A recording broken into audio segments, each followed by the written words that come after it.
Башкаруучулар. 1-бөлүм. Жашыя көз жумгандан кийин Исраил уулдары Теңирден Канаандыктар менен согушууга бизден ким биринчи болуп барат деп сурашты. Теңир аларга жүйүт барат, мен жерди анын колуна берип жатам деди. Жүйүт болсо өзүнүн бир тууганы Шимонго мени менен бирге согушканы бар, Канаандыктар менен согушабыз. Анан мен сени менен бирге согушканы барам деди. Ошентип Шимон аны менен кетти. Жүйүт согушка жөнөдү. Теңир Канаандыктар менен периздиктерди алардын колуна салып берди. Ошентип алар Безекте алардын 10.000 адамын кырышты. Безекте алар Адону Безек менен беттешип, салгылашып, Канаандыктар менен периздиктерди талкалашты. Адону Безек качып жөнөдү. Бирок алар артынан кууп жетип кармап алышты да, анын колу менен бутунун баш бармактарын кесип салышты. Ошондо Адону Безек колдору менен буттарынын баш бармактары кесилген 70 падыша менин үстөлүмдүн астынан күкүм терип чеччү. Мен кандай кылсам, Кудай мени так ошондой жазалады деди. Аны Иерусалимге алып келишти. Ал ошол жерде өлдү. Анан Иерусалимге алып келишти. Ал ошол жерде өлдү. Жүйүттүн уулдары Иерусалимге каршы согуш ачып, аны багынтып, элин кылычтап кырып, шаарды өрттөп жиберишти. Анан Жүйүттүн уулдары тоодо, түштүктө жана ойдуң жерлерде жашаган Канаандыктар менен согушууга жөнөштү.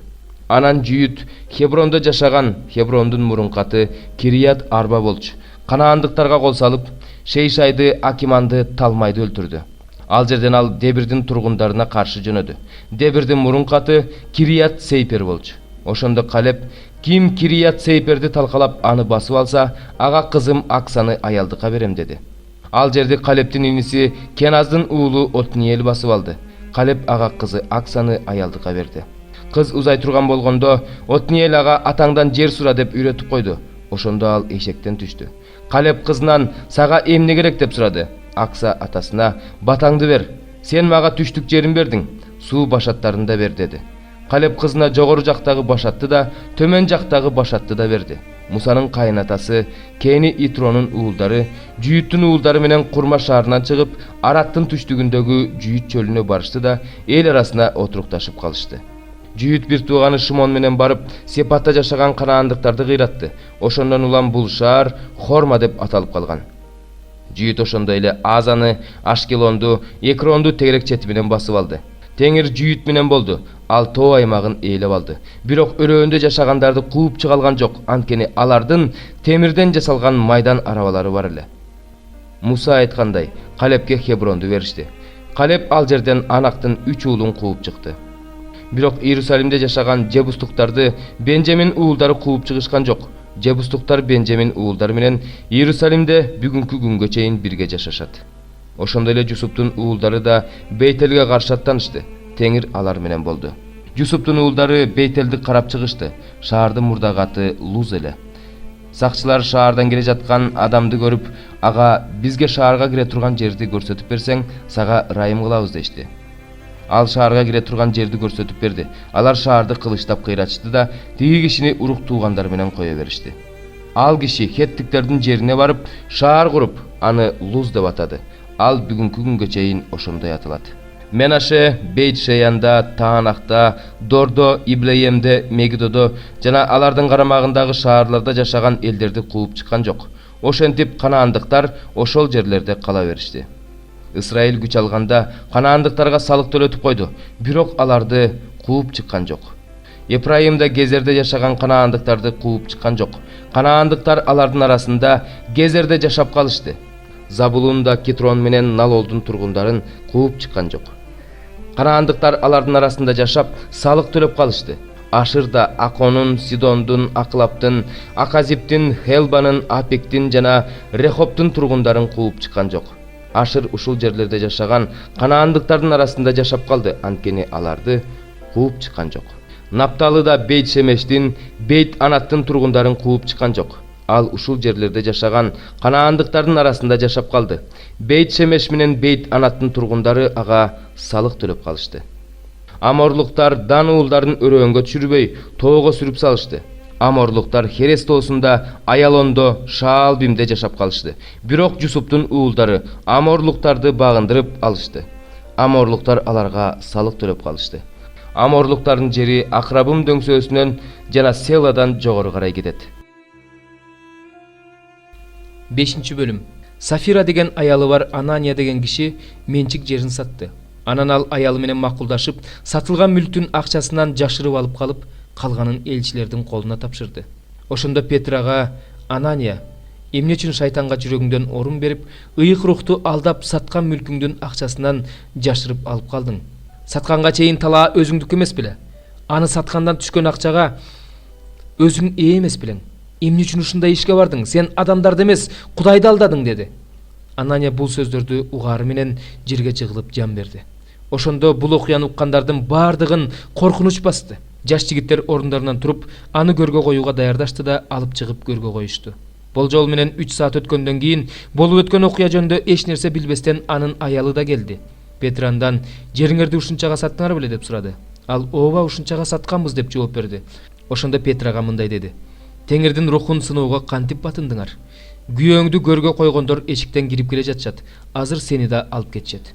Ошол замат аяланын бут алдына жыгылып жан берди. Жигиттер ичкери киргенде анын өлүп калганын көрүштү. Алар анын сөөгүн алып чыгып, күйөөсүнүн жанына коюшту. Ошондо бүт жыйынды жана бул окуяны уккандардын бардыгын коркунуч басты.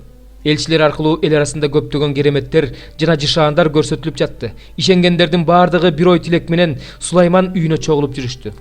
Бирок чоочун адамдардын бирөө да аларга кошулууга дааган жок. Эл болсо аларды даңктап жатты. Эркектер да аялдар да Теңирге ишенип, ишенгендердин саны уламдан улам көбөйүп жатты. Петр өтүп бара жатканда жок дегенде көлөкөс түшсүн дешип, оорулууларды төшөнчү орундар менен көтөрүп чыгып, көчөлөргө жаткырып коюп жатышты. Иерусалимдин тегерегиндеги шаарлардан да көптөгөн адамдар оорулууларды жана жин оорулууларды алып келип жатышты. Алардын бардыгы айыгып жатты. Ошондо башкы ыйык кызмат кылуучу жана саддукейлер тобундагылар көрө албастык кылып, элчилерди кармап, мамлекеттик түрмөгө камап салышты.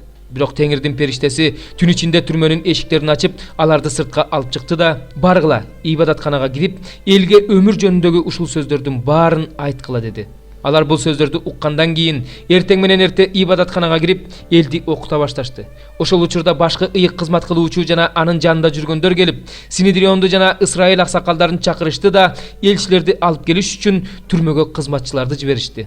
Бирок кызматчылар барып, аларды түрмөдөн таппай кайтып келишти да, биз түрмөнүн эшиктери абдан бекем бекитилгенин жана эшиктердин алдында сакчылар турганын көрдүк. Бирок ачып киргенибизде ичинен эч кимди таппадык деп билдиришти. Ибадаткананын күзөт башчысы жана башкы ыйык кызмат кылуучулар бул сөздөрдү угушканда, бул эмне деген шумдук деп айран таң калышты. Ошол учурда бирөө келип аларга, силер түрмөгө камап койгон кишилер ибадатканада элди окутуп жатышат деп билдирди. Ошондо күзөт башчысы кызматчылар менен барып, аларды күч колдонбой ээрчитип келди. Анткени таш бараңга алып коюшабы деп элден коркту. Аларды Синедриондун алдына алып келди. Ошондо башкы ыйык кызмат кылуучу аларга мындай деди: Биз силерге бул ысым жөнүндө окутпагыла деп катуу тыюу салбадык беле. Силер болсо өзүңөрдүн окутууңарды бүт Иерусалимге жайылтып жибердиңер. Ал адамдын канын биздин мойнубузга коюуга ниеттенип жатасыңарбы? Ошондо Петр менен элчилер мындай деп жооп беришти: Биринчи иретте адамдарга эмес, Кудайга баш ийүү керек. Ата-бабаларыбыздын Кудайы силер жыгачка асып өлтүргөн Ыйсаны тирилтти. Исраил элин тобо кылдырып, күнөөлөрүн кечирүү үчүн Кудай ал башчыны жана куткаруучуну жогору көтөрүп, өзүнүн оң жагына отургузуп койду. Ал жөнүндө айтылгандын бардыгына биз да Кудай өзүнө баш ийгендерге берген ыйык рух да күбө. Алар муну укканда аябай ачууланышып, элчилерди өлтүрүүнү ойлошту. Ошондо бүт эл урматтаган мыйзам окутуучу Гамалиел деген бир фарисей Синедриондо ордунан туруп, элчилерди бир аз убакытка сыртка чыгарууну буйруду. Анан аларга мындай деп кайрылды: Исраил эркектери, бул адамдарга кандайдыр бир чара көрөрдөн мурун жакшылап ойлонгула. Анткени мындан бир аз мурун өзүн бир улуу адам катары көрсөтүп, Теда деген неме чыкты. Аны 400гө жакын адам ээрчиди. Бирок ал өлтүрүлдү. Аны ээрчигендер да чачырап жок болушту. Андан кийин эл каттоонун убагында Галилеядан Жүйүт деген неме чыгып, көп элди ээрчитти. Бирок ал да өлдү. Аны ээрчигендер да чачырап кетишти. Ошондуктан азыр силерге айтарым, бул адамдарга тийбегиле, буларды өз жайына койгула. Эгерде бул адамдык иш-аракет болсо, анда ал бузулат. Эгерде Кудайдан болсо, анда силер аны токтото албайсыңар. Кудайга каршы чыгуучулардан болуп калуудан сак болгула. Алар анын айтканына көнүштү. Элчилерди чакырып сабатышты да, Ыйсанын ысымы жөнүндө жарыялоого тыюу салышты. Анан аларды бошотуп жиберишти. Алар болсо Теңир Ыйса үчүн кордук көрүүгө татыктуу болушканына кубана Синедриондон чыгып кетишти. Ошондон кийин алар күн сайын ибадатканада жана үйлөрдө адамдарды окутуп, Иса Машаяк жөнүндөгү жакшы кабарды таратууну токтотушкан жок. 14-бөлүм. Кургакчылык жөнүндө Теңирден Жеремияга болгон сөз. Жүйүт ыйлап жатат. Анын дарбазалары кыйрады, кара кийип отурушат, Иерусалимде өкүрүк чыгып жатат. Төрөлөр кызматчыларын сууга жиберип жатышат. Алар кудуктарга келип, суу таппай жатышат. Бош идиштери менен кайтып жатышат. Уят болгон, шылдың болгон алар баштарын жаап алышты. Жерге жамгыр жаабай, кыртыш жарылгандыктан дыйкандарда уят болуп, баштарын жаап алышты. Атүгүл эликте талаага тууп, чаарчыктарын таштап кетип жатат. Анткени чөп жок. Жапай эшектер да бийик жерлерге чыгып, чөө сыяктуу аба жутуп жатышат. Алардын көздөрү тунарып калды, анткени чөп жок. Өзүбүздүн мыйзамсыздыгыбыз өзүбүзгө каршы күбөлөндүрүп жатканына карабастан, сен Теңир бизге өзүңдүн ысымың үчүн жаса. Биз өтө ишенимсиз болдук. Биз сенин алдыңда күнөөгө баттык. Исраилдин үмүтү башына кыйынчылык түшкөндө анын куткаруучусу, эмне үчүн сен бул жерде чоочундайсың? Эмне үчүн сен түнөп кетиш үчүн кирген жолоочудайсың? Эмне үчүн сен таң калган кишидейсиң, куткара албаган күчтүүдөйсүң? Ошондой болсо да сен Теңир биздин арабыздасың. Сенин ысымың менен аталган бизди таштаба. Теңир бул элге мындай дейт. Алар тентигенди жакшы көргөндүгү үчүн, буттарын кармабагандыгы үчүн Теңир аларга ырайым кылбайт. Ал азыр алардын мыйзамсыздыгын эстеп, аларды күнөөлөрү үчүн жазалап жатат. Теңир мага мындай деди. Сен бул элге жакшы болсун деп сыйынба. Эгерде алар орозо кармашса, мен алардын ыйын укпайм. Эгерде алар бүтүндөй өрттөлчү курмандык чалышса, тартууларды алып келишсе, мен аларды кабыл албайм. Бирок мен аларды кылыч менен, ачарчылык менен, жугуштуу оору менен кырам. Ошондо мен мындай деп айттым.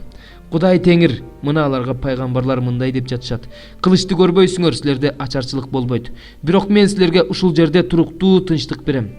Анан Теңир мага мындай деди. Пайгамбарлар менин ысымым менен жалган пайгамбарчылык кылып жатышат. Аларды мен жиберген эмесмин, аларга мен буйрук берген эмесмин. Аларга мен сүйлөгөн эмесмин. Алар силерге жалган аяндарды, төлгөөлөрдү, жок нерселерди, өз жүрөктөрүнүн кыялдарын айтып жатышат. Ошондуктан пайгамбарлар жөнүндө Теңир мындай дейт. Алар менин ысымым менен пайгамбарчылык кылып жатышат. Бирок мен аларды жиберген эмесмин. Алар бул жерде кылыч да, ачарчылык да болбойт деп жатышат. Ошондуктан бул пайгамбарлар кылычтан жана ачарчылыктан кырылат. Алар кайсы элге пайгамбарчылык кылса, ошол эл да кылычтан жана ачарчылыктан кырылып, Иерусалимдин көчөлөрүнө ташталат. Аларды көмө турган эч ким болбойт. Өздөрү да, аялдары да, уулдары да, кыздары да кырылат. Алардын жамандыгын мен өз баштарына салам. Аларга мынабул сөздү айт. Менин көз жашым күнү түнү төгүлсүн, токтобосун. Анткени менин элимдин кызы бийкеш чоң кыйроо менен, катуу сокку менен кыйрады. Талаага чыксам, кылычтан кырылгандар жатат. Шаарга кирсем, ачкачылыктан жабыркагандар жатат. Ал турсун пайгамбар да, ыйык кызмат кылуучу да чоочун жерде жүрөт. Чын эле сен жүйүттөн биротоло баш тарттың беле? Чын эле сага Сион таптакыр жек көрүнүп калдыбы? Эмне үчүн сен бизди айкыз кылып ушунчалык кырдың? Биз тынчтыкты күтүп жатабыз. Бирок эч кандай жакшы нерсе жок. Биз сакая турган мезгилди күтүп жатабыз. Бирок мына коркунуч келди. Теңир, өзүбүздүн мыйзамсыздыгыбызды, ата-бабаларыбыздын күнөөсүн моюнга алып жатабыз. Анткени биз сенин алдыңда күнөөгө баттык. Бизди өзүңдүн ысымың үчүн четке какпа, өзүңдүн даңкыңдын тагын кемсинтпе. Эсте, биз менен түзгөн өзүңдүн келишимиңди бузба. Бутпарастардын маанисиз кудайларынын арасында жамгыр жарата турганы барбы? Же болбосо асман өзүнөн өзү эле нөшөрлөп жамгыр төгө алабы? Биздин Кудай Теңирибиз сенсиң, ошондуктан биз сенден үмүттөнөбүз. Анткени мунун баарын сен жаратып жатасың. 28-бөлүм. Ишемби күнү өткөндөн кийин жуманын биринчи күнү таң заардан Магдалалык Мариям менен башка Мариям мүрзөнү көргөнү келишти. Ошол учурда катуу жер титирөө болду. Анткени Теңирдин бир периштеси асмандан түшүп келди. Ал мүрзөнүн оозундагы ташты жылдырып, таштын үстүнө отурду. Анын көрүнүшү чагылгандын жарыгындай, кийими кардай аппак эле. Күзөттө тургандардын үрөйү учуп, сенейип катып калышты. Периште болсо аялдарга мындай деп кайрылды. Коркпогула. Айкаш чыгачка кадалган Ыйсаны издеп жүргөнүңөрдү билем. Ал бул жерде жок. Өз айткандай ал тирилди. Келип, анын жаткан жерин карап көргүлө. Анан тезирээк барып, анын шакирттерине ал өлүп кайра тирилди. Ал силерди Галилеядан тосуп алат. Аны ошол жерден көрөсүңөр деп айткыла. Силерге айтарым ушул. Аялдар мүрзөдөн шашкан бойдон чыгышты да, ары коркуп, ары аябай кубанып, шакирттерге кабарлаганы чуркап жөнөштү. Шакирттерге кабарлаганы бара жатышканда Ыйса алардын алдынан чыгып, салам деди. Алар жакын келип, Ыйсанын бутун кучактай жыгылып, ага таазим кылышты. Ошондо Ыйса аларга: "Коркпогула. Барып, менин бир туугандарыма кабар бергиле. Галилеяга барышсын. Алар мени ошол жерден көрүшөт" деди. Аялдар жолдо бара жатышканда, кээ бир сакчылар шаарга келип, болуп өткөн окуянын баарын башкы ыйык кызмат кылуучуларга айтып беришти.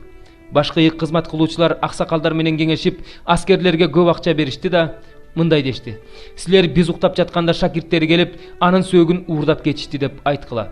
Эгерде бул кабар башкаруучуга жетсе, биз аны ынандырып, силерди чатактан куткарып алабыз. Аскерлер акчаны алышты да, алардын айтканындай кылышты. Ошол сөз бүгүнкү күнгө чейин жүйүттөрдүн арасында айтылып келет. 11 шакирт Ыйса буйругандай Галилеяга барып тоого чыкты. Алар Ыйсаны көргөндө ага таазим кылышты. Кээ бирөөлөр болсо шектеништи.